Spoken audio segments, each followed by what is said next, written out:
Bonjour, aujourd'hui je suis avec un ami pour faire un reportage sur le Rastafari. Donc je vous présente Naraja. Oui, bonjour. Bonjour. Et donc on va démarrer avec la première question sur ce que c'est le Rastafari et démarrer sur une question sur Bob Marley. Alors Oui. qu'est-ce que tu penses de Bob Marley? Alors, ma vision personnelle, c'est que ça a été un déclencheur. Un déclencheur, c'est celui, premièrement au niveau musical, c'est lui qui a internationalisé la musique qui était de la Jamaïque et qui l'a fait sortir même de la Caraïbe.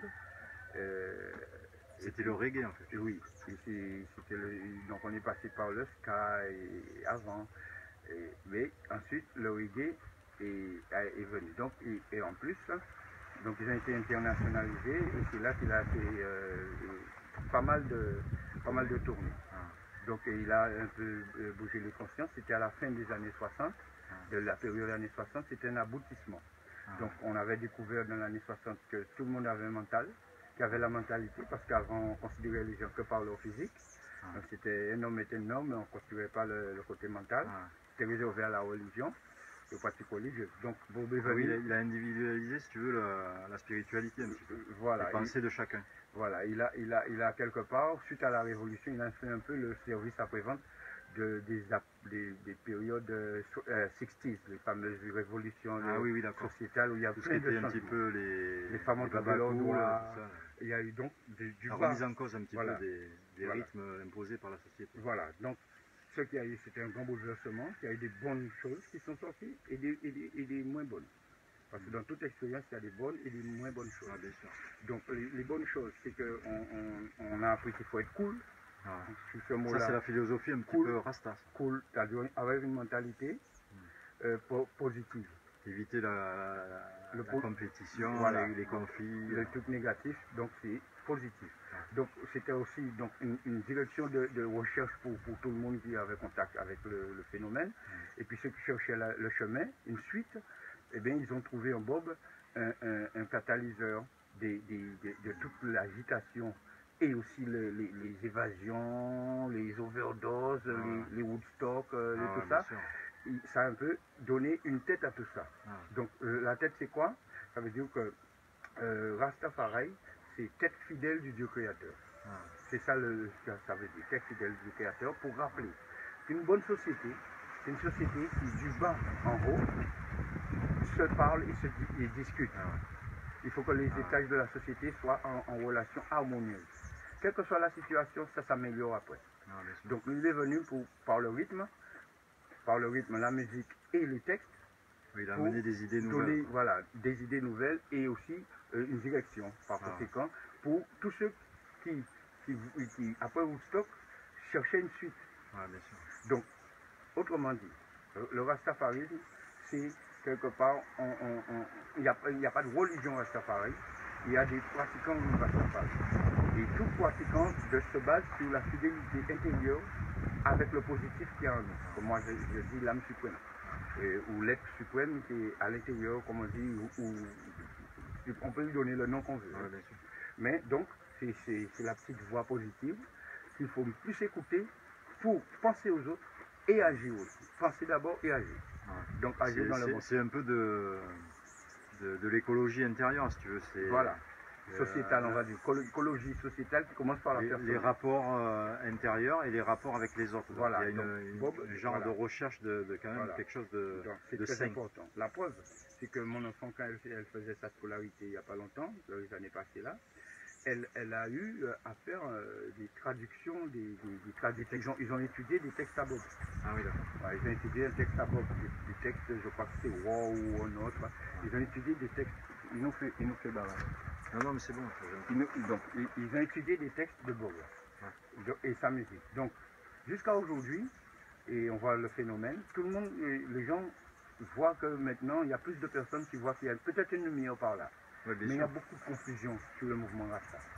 Il y a beaucoup de confusion. Il y a quand même, c'est quand même un mouvement de paix, de tous les peuples. Qui commence par la paix intérieure et aussi le respect de la nation.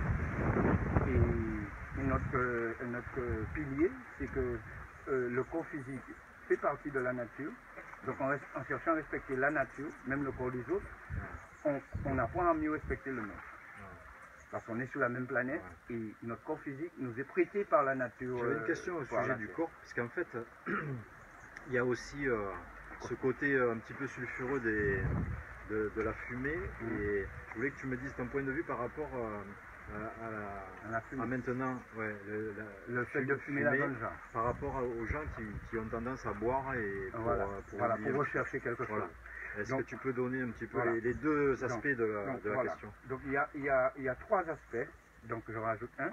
L'aspect le plus vertueux, je te le dirai en dernier, mais le passionné, on commence par le passionné. Le passionné, c'est qu'on voit faire, l'exemple nous plaît, et on voit que l'autre il sourit pendant un moment quand il a bu ou quand il a fumé.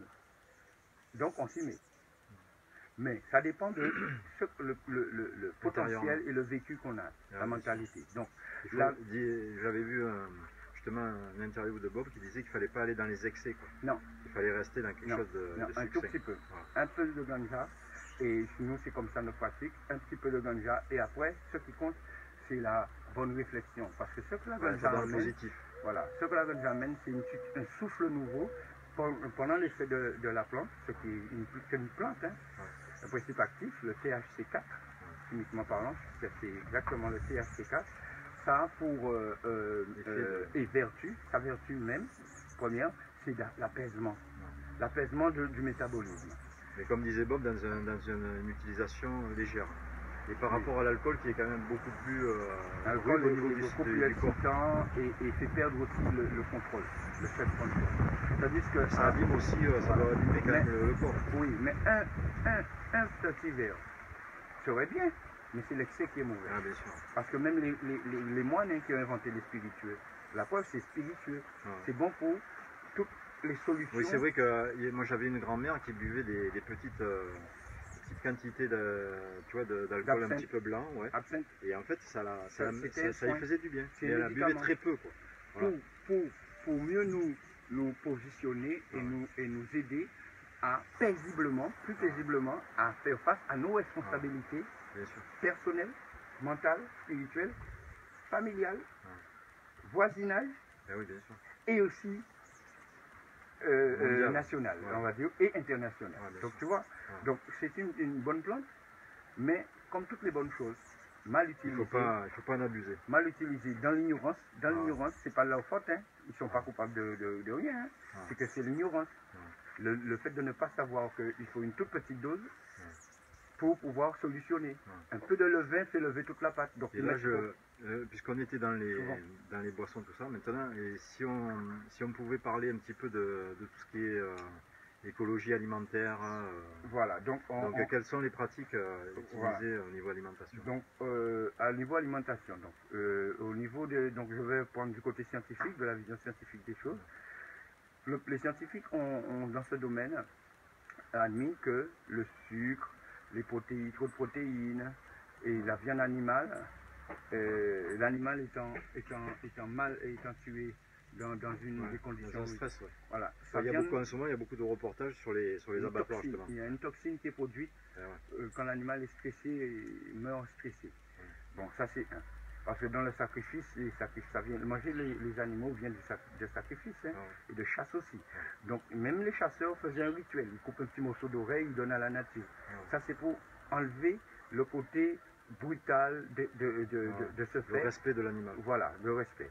Donc il y a donc des rituels qui existaient. Donc cette viande était saine par rapport, je dis bien saine par rapport à, c'est toujours de la viande, mais saine par rapport à la viande qu'on tue sauvagement dans les abattoirs sans parce qu'en fait elle est tuée par des machines, donc il n'y a plus le respect de l'homme. Voilà. Et l'animal, par défense naturelle, son corps produit une toxine. Et si on zappe le côté viande et qu'on utilise que du végétal, donc d'où la tendance à aller vers le végétalisme ou le végétarisme.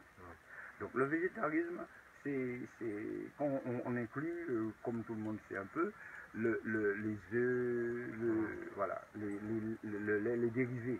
Donc le lait, le fromage, tout ça, c'est pour les végétariens. Mais les végétaliens, ils mangent que des légumes. Ils mangent que des légumes Et il y en a qui... Légumes et fruits. Et le lait, il le remplace par le lait de soja. Ah. Ou le lait de coco. Ou du lait de coco. Il cherche d'autres solutions. Ah. Et dans les graines aussi, il y a dans les graines aussi. Ah. Donc l'animal n'est pas obligé. Il y a les graines germées qui sont très, très bonnes pour la santé aussi. Voilà. Donc il y a des palliatifs assez efficaces. Et après les études qui ont été, plusieurs études dans plusieurs endroits, de plusieurs scientifiques ont fait, moi je me suis tenu au courant, mais il y en a d'autres que je ne connais pas. Les résultats sont que une société va mieux, il y a moins de violence, il y a moins de viande. C'est pour ça que la religion catholique... aussi, parce qu'il y a des études qui ont été faites au niveau des prisons. Ouais. Et il y avait donc des études qui étaient faites avec deux groupes de prisonniers. Et à certains, on leur donnait des boissons très sucrées. Et en fait, les gars, ils étaient surexcités, quoi. Alors que ceux qui buvaient beaucoup moins de sucre, des boissons plus légères, ils avaient tendance à se calmer énormément. Tout à fait. Donc le sucre, c'est quand même un gros excitant. Voilà. Donc, ça a ses avantages. Dans le cas où on a besoin d'une énergie cinétique, physique, pour, je sais pas, compétition, sport et tout. C'est bien. Mais il y a quand même un travail à faire au niveau de tout ce qui est alimentation. Voilà. Mais pour améliorer la mentalité, les restrictions, sans exagérer, les restrictions, c'est-à-dire manger moins de viande, est une bonne chose. Ah, bien sûr. Comme ça, le corps prend aussi de la faveur, parce que quand on mange de la viande, le corps a beaucoup de mal à le digérer. Ouais, normalement, c'est 7 jours pour digérer la viande. Donc un légume, c'est une journée. Voilà. Et les tigres qui sont naturellement constitués physiquement pour ça, quand ils mangent, ça leur procure pas de problème là. Ah, bien sûr. Parce que le corps est fait pour ça. Ouais. Donc nous devons manger un petit peu de viande pour ceux qui veulent. Ouais. On n'est pas là pour donner des leçons à personne, mais des conseils. Si vous voulez alléger votre tempérament, votre nervosité, vous voulez la réduire pour être plus paisible et serein, donc il est bon de réduire la viande. Bon. Et qu'est-ce que je voulais dire, si la personne, mettons, elle veut manger des légumes, c'est sûr que suivant où elle se trouve, c'est facile d'avoir un petit jardin, quoi. Est-ce que dans le Rastafari, est-ce qu'on conseille d'avoir des jardins, de faire ses propres légumes? Tout à fait. La preuve, le peu d'endroits qu'on a, on met un bananier, on met un igname, on met un cocotier. Voilà, tu as vu les maracujas. Enfin, il y a plusieurs arbres fruitiers. On les protège. Il y a des légumes racines aussi, voilà. Il y a pas mal de légumes racines. Quand je faisais ma maison, j'ai fait attention de ne pas couper aucun arbre fruitier. Parce que pour moi, un arbre fruitier, c'est un trésor pour l'humanité. Donc, le respect de la nature. De la nature qui nous entoure. La nature qui nous fait vivre, justement. Parce que si ce n'est pas cette nature, de toute façon, il n'y a aucune machine qui fait aucune graine de blé. Et le bœuf qu'on dit qui est bon à manger sa viande, il mange que de l'herbe. Et tu as vu toute la viande comment un bœuf est fort. Et je ne les vois pas manger un steak. Et moi, j'ai jamais surpris un bœuf en train de manger un steak. Pourtant, le bœuf, il est plus fort que 10 hommes. Hein. Si un bon gros bœuf, bien nourri, donc tu vois, il traîne 10 hommes. Hein. Surtout les gros bœufs comme vous faites, d'ailleurs, chapeau. Hein, vous avez, en fait, il vaut mieux avoir des animaux qui se nourrissent un petit peu naturellement aussi. Voilà. Donc, le lait, la viande est conditionnée par ce que mange l'animal. Mais notre corps a un système immunitaire. C'est pour ça qu'il n'y a pas plus de problèmes que ça. Il y a le côté manger sain et pur, mais il y a le côté aussi que notre corps nettoie. Quand on fait des efforts pour donner à notre corps des choses qui sont bonnes, par le cerveau, automatiquement, il est au courant, le corps. Il a sa propre conscience qui est inférieure à notre conscience. Donc il faut être conscient qu'on peut s'assimiler à la conscience physique qui doit nous obéir, qui nous obéit même si on ne le sait pas. Donc obéir à nos émotions. C'est pour ça qu'on appelle ça la psychosomatique. Et justement, si on regarde le fonctionnement de la société, il y a beaucoup de pubs, donc ça influence vraiment les désirs, les émotions, et donc les gens ont tendance à aller dans la consommation qui est peut-être pas très bonne au niveau de l'écologie. Voilà. Mais donc, ce qu'il y a, c'est que donc on tombe là dans le donc tu vois, on a fait l'écologie. On a passé l'alimentation. Alors qu'est-ce qu'on peut conseiller comme alimentation? L'alimentation, je pense qu'aujourd'hui il y a beaucoup d'informations qui est donnée sur les réseaux sociaux. Donc c'est vrai que éviter, comme tu as dit, éviter tout ce qui est sucré, aller vers des alimentations, des légumes, limiter un petit peu la viande. Après, le reste, c'est à chacun ses goûts. Voilà, chacun ses goûts. En fonction des essayer d'acheter des légumes au marché, c'est mieux que de prendre des plats préparés, par exemple. Voilà. Il est bon, donc c'est très important. Ce que tu dis là, ce sujet est important. Donc, préparer de la nourriture, ça demeure un rituel de santé. Et bon, je ne suis pas contre les restaurants parce qu'il en faut. Il faut, parce que c'est très utile. Mais manger qu'au restaurant, c'est pas une bonne chose. Il faut se préparer de la nourriture. Bien sûr, il faut avoir un travail créatif au niveau de l'alimentation. Voilà, et ça nous remet un rituel. Donc moi, la preuve, je fais du pain, je fais mes gâteaux, et j'aime beaucoup cuisiner. Alors je voulais parler aussi des rythmes dans les grandes villes. Donc les enfants sont mis à l'âge de 3 ans souvent ou 4 ans dans les crèches. Et ils ont des rythmes soutenus. Et en fait ils sont coupés un petit peu de leur famille, mais aussi de tout ce qui est rythme lent, la nature, tout ça. Oui, voilà. Donc coupé de la nature trop tôt, c'est depuis l'allaitement, pour faire un constat, c'est depuis l'allaitement qui manque. Souvent ils ne sont pas allaités, tu vois. Voilà, donc pour la santé de la mère et de l'enfant, l'allaitement doit être remis au bout du jour, et comme quelque chose d'aussi important que le 4-40. Ah oui, le plus important. Parce qu'en fait ça donne l'immunité aux enfants aussi. Voilà, l'immunité. C'est-à-dire que l'enfant, avec le lait de la mère, il est nourri, mais en même temps il est protégé. Émotionnel et sentimental. Bien sûr. Pour la mère. C'est très important. Parce qu'elle a porté l'enfant, mais pendant que l'enfant tète, c'est un plaisir infini. Donc l'allaitement, ça donne aussi l'immunité aux enfants. Oui. Et la mère, tu me dis, ça favorise, ça baisse fortement, vraiment, à eux de vérifier les risques de cancer. On sait qu'il y a beaucoup de cancers. Ici on regarde bien, c'est les deux courbes. Les cancers ont augmenté en fonction des femmes qui étaient autour de leurs enfants depuis que ça a commencé. C'est bon pour les entreprises de ne pas perdre du temps. Mais il y a des gains de temps qui ne sont pas valables. Je ne vois pas. En fait, les femmes dans les entreprises ont tendance à rester dans le rythme de l'entreprise et pas prendre assez de congés. Et l'enfant en pâtit, et la santé de la mère aussi. Et elle est très stressée et elle n'aura jamais toute son attention parce que son enfant est à la crèche, naturellement, elle reste reliée à son enfant. Même si elle est au boulot, elle ne sera pas rentable. Donc il vaut mieux continuer à avoir de grandes périodes d'arrêt. Oui, ça continue. On est à 1 minute là, voyons si ça continue. Oui, c'est bon, c'est bon. De grandes périodes d'arrêt, donc 1 minute, voilà. De grandes périodes d'arrêt, bon, tu vas couper ça après. De grandes périodes d'arrêt pour pouvoir pallier à ce problème. Voilà. Donc c'est un constat et puis je donne une solution. Je propose une solution qui est d'allonger l'allaitement et la présence de la mère. Et le père, dès que c'est possible aussi que le père ait un long congé. Une présence aussi. Dès qu'il y a un enfant qui naît, l'entreprise devrait offrir du congé pour profiter. Parce qu'après, une maman qui a bien eu un contact avec son enfant, elle sera deux fois plus rentable après. Parce que si on l'empêche de voir les premiers jours de son enfant, elle est frustrée. Elle est frustrée, naturelle. Même si elle dit que moi je suis une femme active, je partage le machin, je gère. Cette gestion peut s'améliorer s'ils essaient de comprendre nos petits conseils qu'on leur donne là. Donc c'est juste des conseils. Et si on regarde aussi dans les écoles, l'éducation qui est donnée au niveau de la nature, c'est vrai que c'est important de remettre un petit peu les enfants dans le... Donc, bon constat.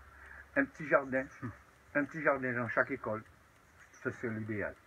Si on va vers là, c'est bien. Pour que l'enfant, comment une graine de haricot donne beaucoup de haricots. Et comment la terre, le soleil et l'eau, la nature, donc cette science qui est naturelle, leur redonne le plaisir qu'eux ne savaient même pas qu'il existait. Et là, ça les complète intérieurement, ça fait leur personnalité, et ils se sentent reliés au ciel et à la terre, ce qui est très équilibrant pour les enfants, autant que la présence des parents. Voilà. Et de les sortir aussi de ces manipulations avec les jeux vidéo, qui sont plutôt destructifs, où ils doivent casser des choses et devenir des bandits carrément dans un virtuel, chose qui n'est pas bonne pour la société parce qu'ils sortent du virtuel. Souvent les enfants jouent entre l'imaginaire et machin. C'est pour ça que la violence dans les jeux vidéo et dans la télé va dans la vie. Souvent les enfants ne sont pas coupables. Ce qu'il faut, c'est leur donner une autre chose, à passer leur temps, quand ils en ont marre de faire la guerre ou machin, dans les jeux vidéo, qu'ils fassent la paix et la création. trouver un juste équilibre, un petit jardin ou sur une terrasse ou un balcon, mettre des graines, des choses comme ça. Leur créativité. Même les graines germées pour les familles, c'est excellent au niveau de la santé. Ils ont montré ça, même dans une cuisine, tu montres à un enfant, tu mets la graine et machin. Oh, de la graine, tout ça sort. Oh là là, oh. Mais c'est comme si ils avaient vu la fée Clochette. Ah, bien sûr. Ok. Et si on regarde un petit peu justement la créativité, on voit que dans les écoles Steiner, tout ça, on donne beaucoup de temps de créativité. Donc c'est vrai que les enfants, c'est plus intéressant pour eux d'être dans la créativité que d'être de subir des jeux sur Internet. Une meilleure instruction civique, comme je fais, chose qui manque maintenant, cette instruction, comportement civique. Ils croient que c'est à coup de bombes, à coup de pied dans les portes et à coup de crise de nerfs que la vie se fait. Et c'est pas de leur faute parce qu'on leur propose que ça. On s'en rend pas compte. Hein. Disons que la société est beaucoup axée sur la compétitivité un coup de coude à l'autre. Et voilà, on essaye d'être le premier tout le temps. Ouais, actuellement, je m'aperçois qu'il y a beaucoup de vidéos sur le net, de prise de conscience. Et en fait, il y a des personnes comme Rabi qui sont beaucoup dans des conférences sur un changement de rythme. Donc, il y a quand même des choses qui bougent actuellement. Oui, si on regarde bien. Il y a beaucoup. Donc, c'est une réaction pratiquement instinctive de la société humaine, parce que nous sommes humains, qui veut que notre évolution est bonne quand on a une certaine cohérence dans la société. Cette cohérence, elle est manquante, comme on le voit, parce que donc la violence envahit. La solution, c'est pas de confronter à la violence, de s'affronter dans la violence. Ça augmente la violence. Ce qu'il faut, c'est se poser la question. Les souffrances du bas peuple, ce n'est pas qu'il veut être riche, comme le grand riche. Il veut avoir sa part. Donc maintenant, être dans le partage, dans la non-compétitivité. Donc je suis circoncis. Donc pour enlever la misère et la souffrance et que la société profite mieux du bas jusqu'en haut, il faut une redistribution. Donc si on regarde bien, donc la redistribution, en fait c'est une remise en cause un petit peu de l'accumulation de richesses et un partage. Donc il y a un juste milieu. Donc est-ce que tu penses qu'actuellement, il y a un mouvement, une énergie qui change et qui remet en cause tous ces déséquilibres, si on peut dire. Donc, par réaction instinctive globale, l'ensemble de la société humaine, qui là je le prends comme une entité, il règle ses problèmes comme ça. Ça prend du temps, mais il y a une réaction. Donc les particules, donc nous, les êtres qui agissons comme nous, on regarde le problème, on ne veut pas les aggraver et on cherche des solutions. Qu'est-ce que ça nous pousse à mieux revoir nos pratiques religieuses, et à intensifier celles qui purifient. Pourquoi? Parce que la religion est bonne, mais elle t'amène jusqu'à tes responsabilités de conscience. La religion individuelle, tu veux dire. Voilà, donc revenons à une religion individuelle où il y a plus de pratiques religieuses, joyeuses. Oui, bien sûr. Joyeuse. La joie nous guide. Voilà, pour pouvoir apporter des solutions, avoir l'énergie qu'il faut. Il faut donc faire la méditation, la relaxation et les moments de paix. Tu vois, la paix. Les échanges avec les gens, la communication. Là, on voit beaucoup de films qui passent actuellement, des films qui amènent aussi de l'optimisme, de la positivité. Quoi. Et essayer de mettre en pratique les principes fondamentaux de toutes les religions.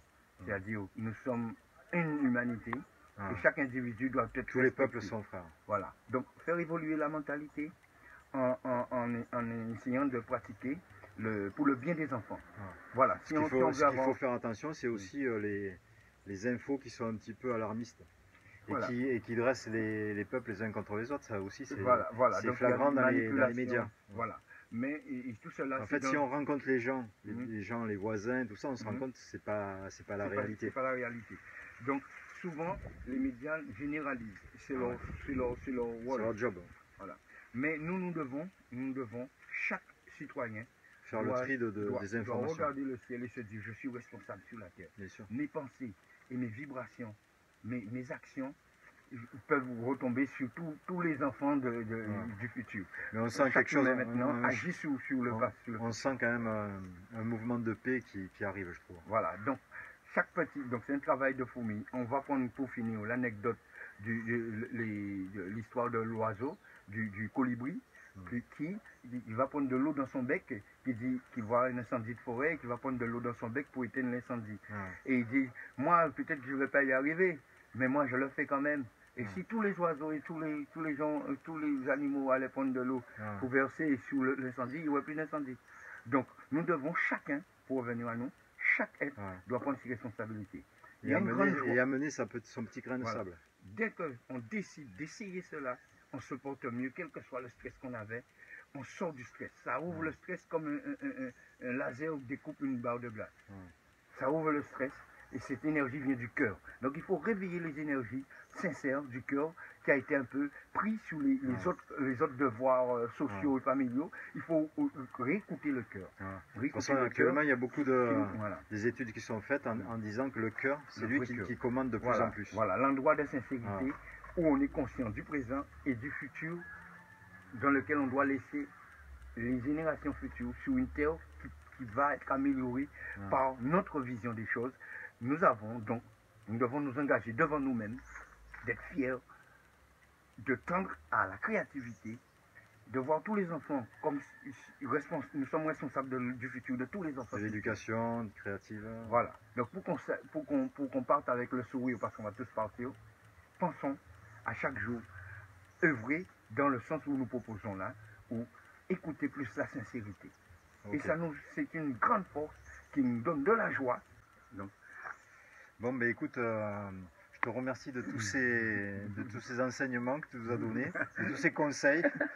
Et on finit sur donc de la positivité et un changement qui prend forme et que tout le monde ressent profondément. Voilà, que tous ceux qui prennent le temps de regarder notre petite interview puissent se dire qu'en l'observant, c'est petit, mais il y a tout ce qu'il faut pour aller mieux soi, aller mieux avec les autres, soit avec soi-même et avec les autres.